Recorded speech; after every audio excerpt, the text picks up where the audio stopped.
Good evening, welcome to the DBS Sports. I am Kenson Casimir. St. Lucia is just one win away from securing the 2018 OECS Under-23 Netball Championship when they defeated host St. Kitts 44-38 in a hard-fought encounter last evening. They led at every quarter 11-6, 25-17, 35-27 and 44-38. Leading the way for St. Lucia was Ayana Hippolyte, 19 from 23 attempts at an 85% shortage. And Desha Eugene, 25 from 46 attempts at 69%. Team 758 recently finished second in the Jean Pierre Caribbean Under-16 tournament. They came up against St. Vincent at 6:45 p.m. today in the title decider. Of course, we'll give you that information when it becomes available. The capital of Castries will battle against the Mabia Valley for the right to go down in history as the first ever winners of the SLFA Coca-Cola Island Cup. Marsha, they defeated Rosalie 1-0 in the first semi-final of the competition on Wednesday night. The Linus Alforce-led team got the lead through Vernon Bolo Abbott. In the end, the three-time Black Hat champions held on to book their place in the tournament decider. In the second encounter, 2 goals from Marsha's prolific striker Lincoln Phillip ensured the host community made it all the way to the final. In their match against Vieux-Fort South, the other usual suspects, Andres Remy and Valdez Maximum, found the back of the net to give Marsha a convincing 4-0 victory. The final and third place playoff will take place this Saturday in Marsha.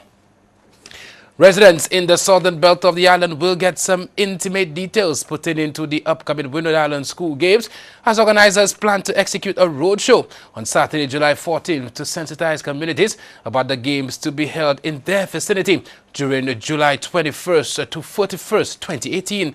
These games, which brings together the best student athletes from the 4 Windward Islands to compete in a number of sporting disciplines annually, will be held at the George Odlum Stadium, the Philip Marsday Grounds, the Vieux-Fort Multipurpose Court and the Mico Multipurpose Court.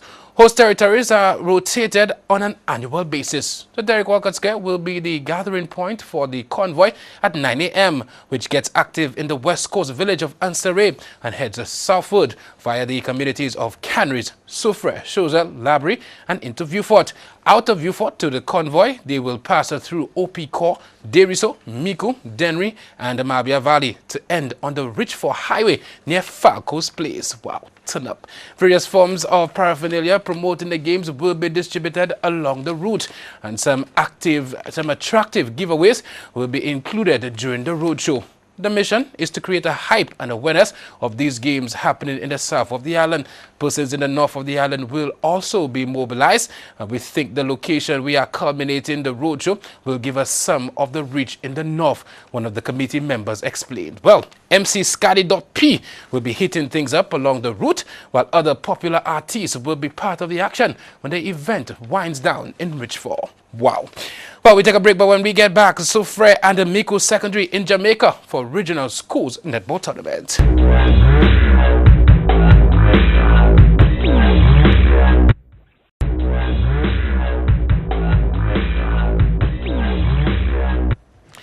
Welcome back. Now, a group of 30 young, talented St. Lucians landed this week in Jamaica, where they will represent their schools in regional sporting competitions. Now, Soufrière Secondary and the Mico Secondary are taking part in the Netball America's Champion of Champions High School Tournament, which will be held from Sunday, July 15th, 2018. The team Mico includes Marcel Francis, Kiana Nelson, Mikez Rudolph, Jeremiah Sonson, Bia Raggi, Chelsea Vidal, Alana Gaston, Makisha Theodore, Nadine Evans, Shimak Marguerite and Chrissa Henry. Soufrière is represented by Canary star Megan Nestor, along with Mia Peter, Cyan Allen, Camila Lancico, Rufiana Shah Philip, Jania Paul, Tansy Pascal, Monique Fulgence, Rachel James, Tiffany Pierre and Lucian Ogis. Well, the tournament ends on the 21st of July, 2018. Bangladesh captain Shakib Al Hasan chose to field the first against West Indies in the second test in Kingston. West Indies, who are already without Kemar Roach, who was arrested due to a hamstring injury, replaced him with Kimo Paul, who became the 315th test cricketer for his country.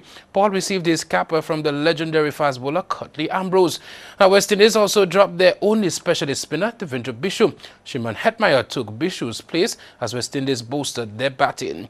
Now, Shakib said he still has faith in his batting order despite Bangladesh's twin collapse in the series opener in Antigua, which is why they made just one change in their bowling attack. And it was an interesting one, with left-arm spinner Tijul Islam being replaced by Rubel Hossain, who went wicketless in the first test. Now, West Indies squad is Craig Brathwaite, Devon Smith, Kieran Powell, Shai Hope, Roston Chase, Shimran Edbaya, Shane Darwish as wicketkeeper, Jason Holder captain, Kimo Paul, Michael Cummins, Shannon Gabriel. Bangladesh, their squad is Tamim Iqbal, Liton Das, Manuel Haq, Musfika Rahim, Shakib Al Hassan, Mahmudullah, Narul Hassan, Mahidi Hassan, Miraz, and Tijul Islam, also Abu Jayed and Kimrul Islam. Well, finally, Germany's Angelique Kerber reached the second Wimbledon final of her career with a 6-3, 6-3 win over Latvia's Julina Ostapenko on center court. Kerber, 30, lost in the 2016 finals to Serena Williams, and the pair will meet again if the American beats Julia Georges in the second semi-final. The 11th seed saved the break point in Game 6 before breaking Ostapenko's serve in the next game. She then gained an early break in the second set on her way to victory. Well, 8-time Wimbledon champion Roger Federer says he did not see defeat coming before a shock quarter-final exit against Kevin Anderson. The top-seed Federer, 36, had not dropped a set on his way to the last 8. He missed a match point when 2 sets up before 8th-seed Anderson fought back to win a remarkable contest. "I felt great in practice, good in warm-up. I'm feeling the ball well," the Swiss said. "It just happened to be that today wasn't the day." Sad. As sports, let's take a look at the weather. DBS News continues after the break.